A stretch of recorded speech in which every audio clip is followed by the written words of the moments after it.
Welcome to Fairy Tale Access, where the head fairy's quest is to prove that fairy tales do exist in actual time rather than once upon a time. Together, we will unravel the heroes, young and old, who turn dreams into reality. These are the people who still believe in happily ever after. The discoveries will bend even our most cynical non-believers into believing in fairy tales.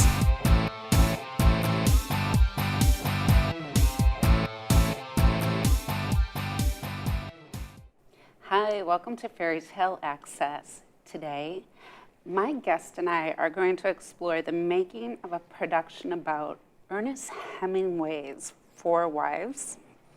Thank you for coming. I have Aaron Quinlan and Gary Locke. Gary, you're the producer and director. That's correct. Yeah. And Aaron, you're the writer. Let's start with you. So as the writer for this show, how did you come up with the idea? Where'd you do your research? It all started my first trip to Paris about 3 years ago, and while we were there, we went to an English language bookstore called Shakespeare & Co., and that was frequented by people like Ernest Hemingway and James Joyce and F. Scott Fitzgerald, and I decided the thing to do was to buy A Movable Feast, which is Ernest Hemingway's book about Paris. And I had never read any Ernest Hemingway up to that point.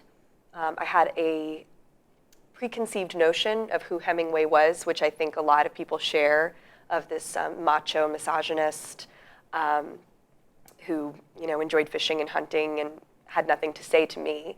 But I was really moved by how beautiful his writing was and how funny he was and how much love he showed for his first wife, Hadley.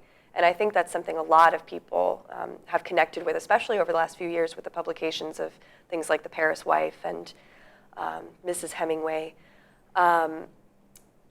So when I'm moved by something, the proper thing for me to do has always been to write a musical about it. Whether or not anyone decided, Ernest Hemingway's a great idea for a musical, because it probably isn't, but that was sort of what moved me. Mm-hmm. And from then on, for about 3 years, I spent as much time as possible reading about Ernest Hemingway and his Four Wives. I think I've read about 50 books, seen every movie. I was able to visit his homes in Paris and in Key West. And luckily, I live in Boston, and his collection was bequeathed to the JFK library. So many of his manuscripts are there, many of his letters to his wives and from his wives are there, so I was very lucky that was right in my backyard. Wow. So what is your background? How did you get into this? I remember watching The King and I on my grandparents' front porch and just being so moved by the idea that people had so much to say that they needed to sing it, that just speaking it wasn't enough. And there were so many beautiful songs in all of those classic Rodgers and Hammerstein films that I would watch with my grandparents. And so I learned how to play the piano as a child, and I would write little songs, and I ended up going to Berklee College of Music, and that just happened to be how I expressed my love for something. If I really loved a book, or I really loved a film or a story, that was what happened next. I liked to express it through writing songs about it and eventually writing musicals about it. Wow, so what can we expect to see in this story?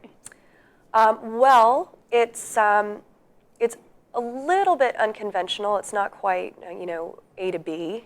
Mm-hmm. Ernest Hemingway is our narrator, and at sometimes a very unreliable narrator. And he's telling us the story of his four wives. And at first, he's a little reluctant to share the truth. But I really wanted to explore Hemingway as he was versus Hemingway as we see him versus Hemingway as he wanted us to see him. So I'm hoping it will be funny and touching and a little educational, though that's not really the point of it. But I'm hoping that people can walk away seeing a multifaceted Hemingway rather than a one-dimensional person that we see in our culture today. Oh, that sounds great. So, Mr. Locke, what are the difficulties in staging such an event? Yeah, well, Aaron has written a play about a man's life, and it's set over 4 decades and 4 continents. And we have a stage that is smaller than many living rooms.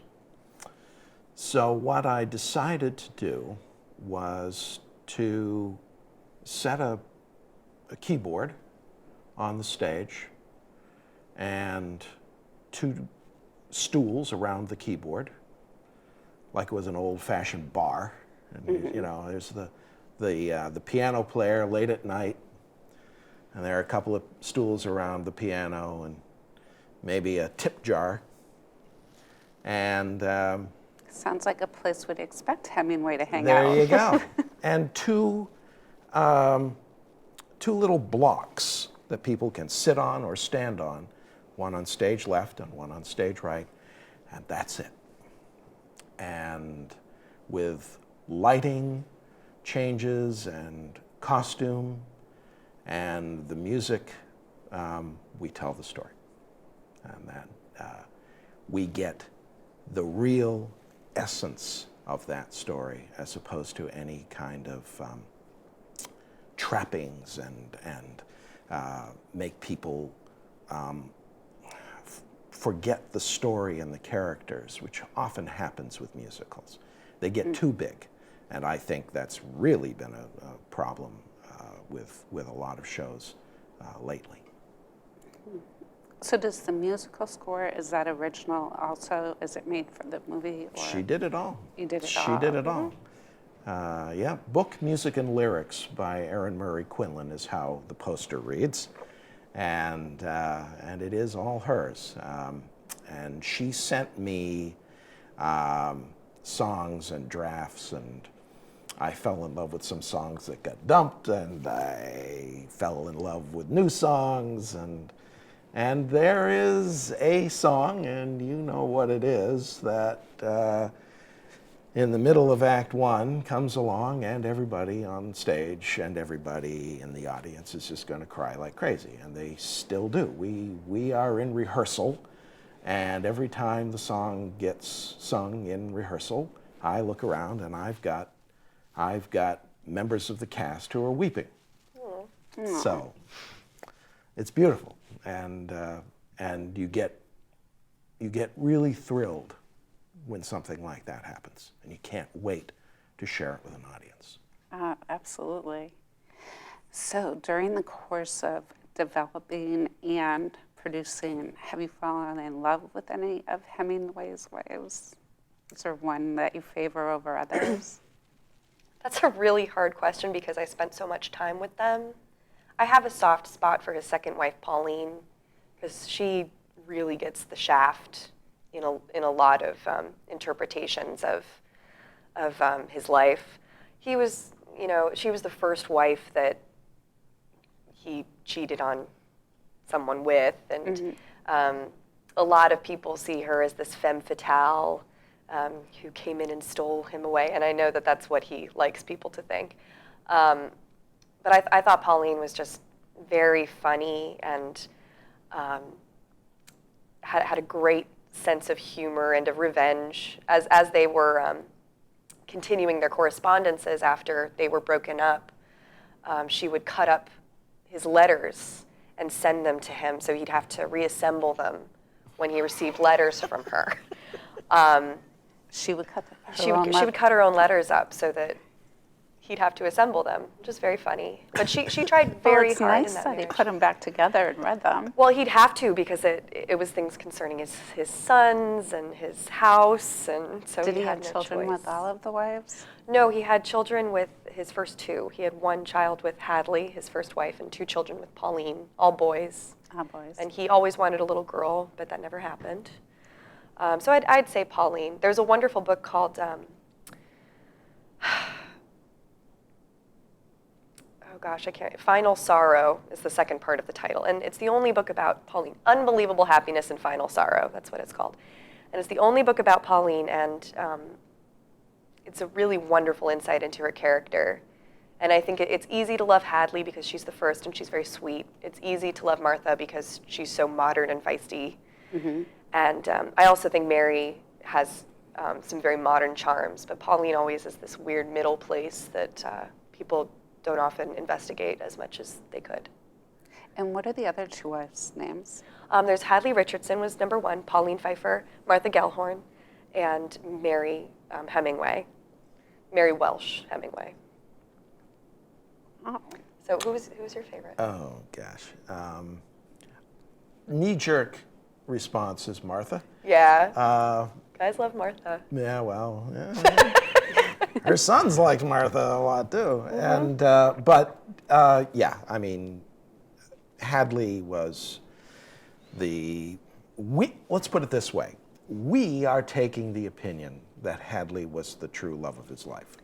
To Hemingway, for sure. And Hadley, again, was the first wife. First.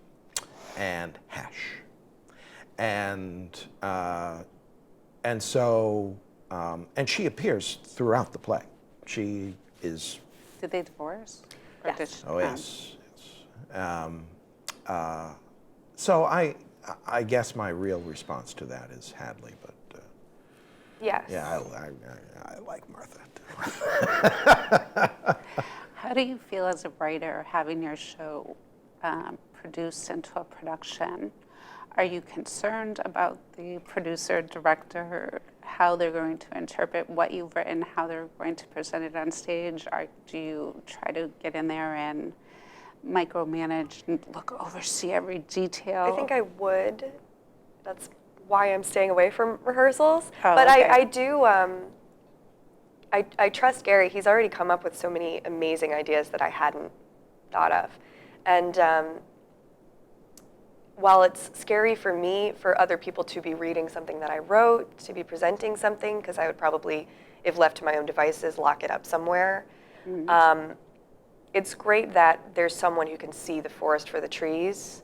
I'm so locked into the minutia of it that there are things that I can't see from there. So having someone like Gary look at it and be able to come up with all of these new things and be inspired by new things, it turns the show into something that I couldn't do by myself.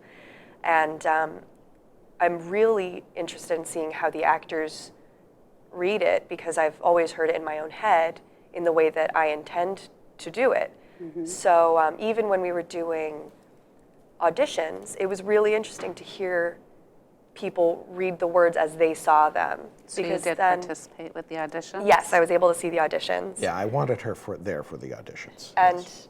And I was so pleased with who we ended up with. It's a wonderful cast. And they really are showing me how the words are spoken to them. So if I'm not getting something across, then I need to put something else in. I need to make it more clear. Mm-hmm. So it's extremely valuable for me to be able to see the whole production and for other people to get their hands on it. So do you write it as a story first and then break it down into production for the show? So I don't think I understand.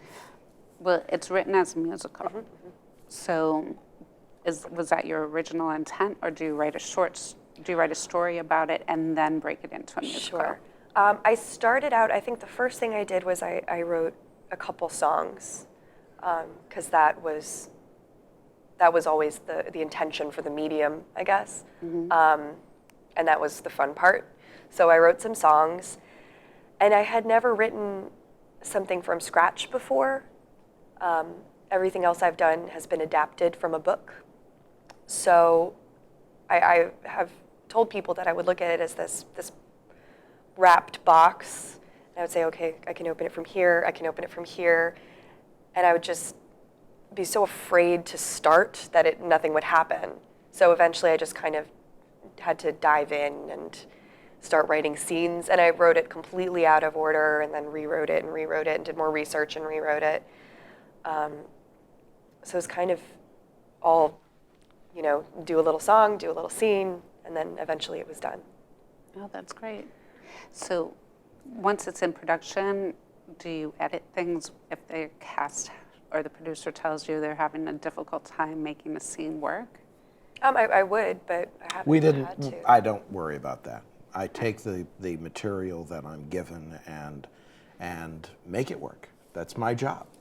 Now we have a music director, Johnny Pfeiffer, and Johnny is it's just an absolute godsend. We were so lucky. I worried about finding a music director, and Johnny, out of the blue, said, "I'm kind of interested. Can you tell me more?" And he's so good, but he needed guidance from Aaron from time to time, trying to make everything work for our singers. I like to say that I cast actors who can sing as opposed to singers who like to act, and that's what you're going to see. I needed people who were so good at being able to bring these characters to life that was my principal concern. And at the Players Ring, where this is going to be presented, how long has that been around? Going into their 23rd year. It is a theater, it's a nonprofit. They serve as a venue primarily for production companies, and mostly for production companies that want to perform new works. Gary Newton and Barbara Newton, I should say the late Gary Newton, came up with the idea of having one place to encourage new works of theater. And some of them could be very experimental, some of them could be very standard fare, and certainly they put on traditional shows as well. I just finished doing a show called Marat Sade as an actor. Well, that play is 50 years old, so they do everything. But they never close. They never close? They are open. There are performances every weekend throughout the year, and there are shows and things that they'll do, like stand-up comedy and improv comedy and staged readings that take place throughout the week. It's become such an important place for entertainment that it sometimes becomes difficult to get the actual rehearsal space that you want when you want it. Wow. Where is this located again? It's at 105 Marcy Street in Portsmouth, and it is right at Prescott Park.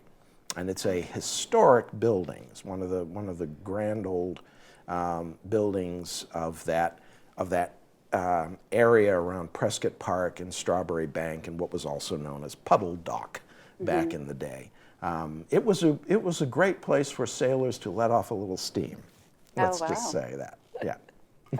There's another play for you guys. So, Ernest Hemingway's Wives. When will people be able to see this?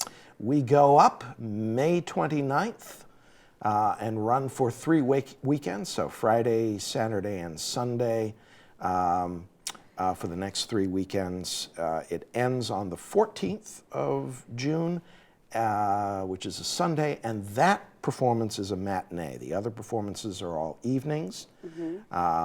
We will run 8 o'clock Fridays and Saturday nights, 7 o'clock for 2 Sunday nights, the first 2 Sunday nights, and then the last Sunday performance is a 3 o'clock matinee. And we're going to have probably a lot of seats sold for that matinee well in advance. And we've got a really good start to our opening night as well. So. Oh, great. So who is this show geared towards? Is this good for families to go to? I would not say it's good for families. I think they would be bored. Children would be bored, but also some of the subject material is not appropriate. Okay. Right. So I don't know who's it. It's definitely a show for adults. I think it's a great show for couples. I Oh. really do. That's good. I think it's a great date night, and I think everybody who sees it will learn a lot, but they're just going to be It sounds like they're grandly gonna entertained. Absolutely. It sounds like they're going to go through a range of emotions too. I hope so. Oh, they do. Yeah, they really do. Yeah, and it's very funny. The play is extremely funny, which was really probably the thing that got me the most excited about Aaron's script when I first looked at it, because it's very easy to write a story like this and either be just boring historic facts or be oh so sad and serious, and it isn't at all. It's everything. So it's bringing a little bit of history to life and talking about the complexity of the relationships. I think any couple could relate to that. Yeah. That would be a fun date night. Yeah, yeah, it really is. And I should also say that we get some of the best talent available in theater at the Players Ring, and I'm thrilled. I've got actors who really came out of the woodwork and said, "I want to be a part of this show." Talent that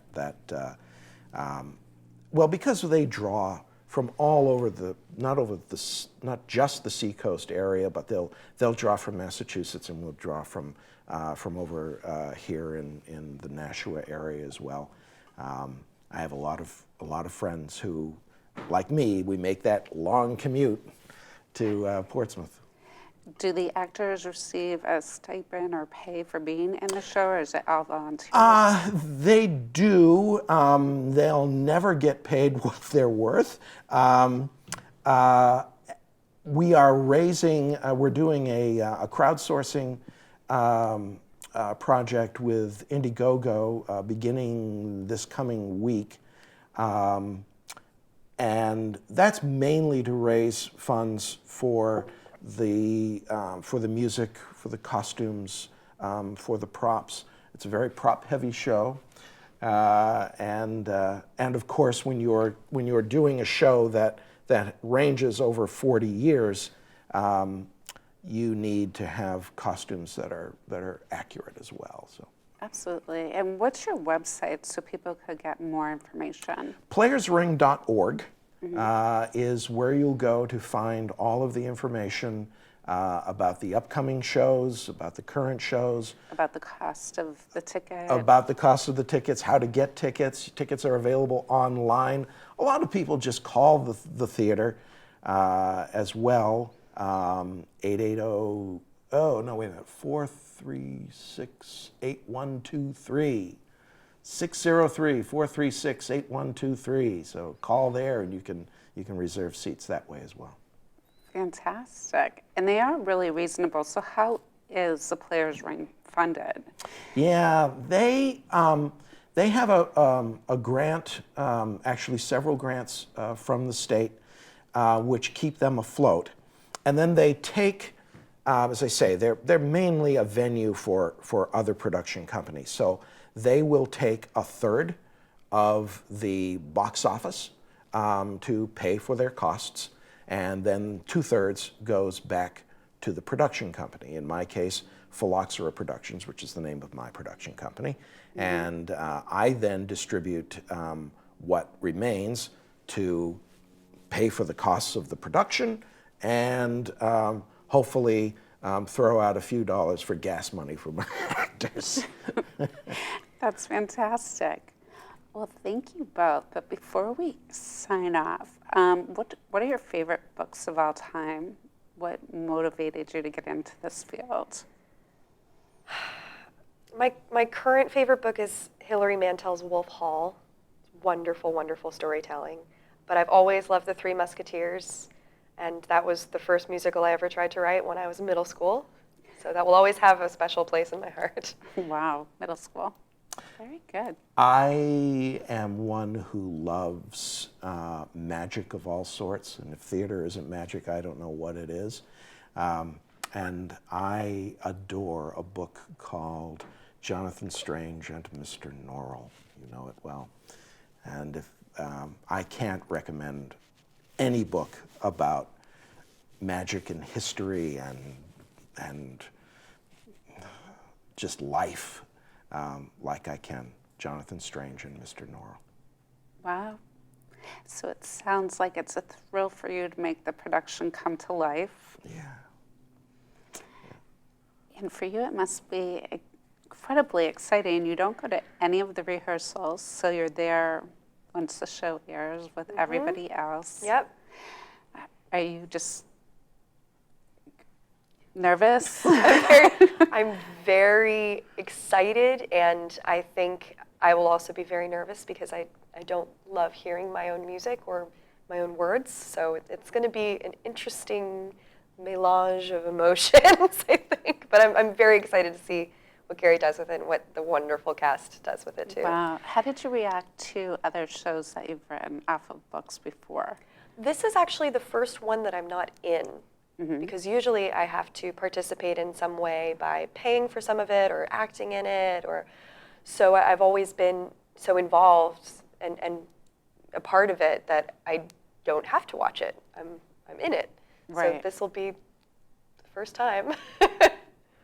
That's exciting. We had Christopher Savage, who plays Hemingway, deliver the last line at our read-through.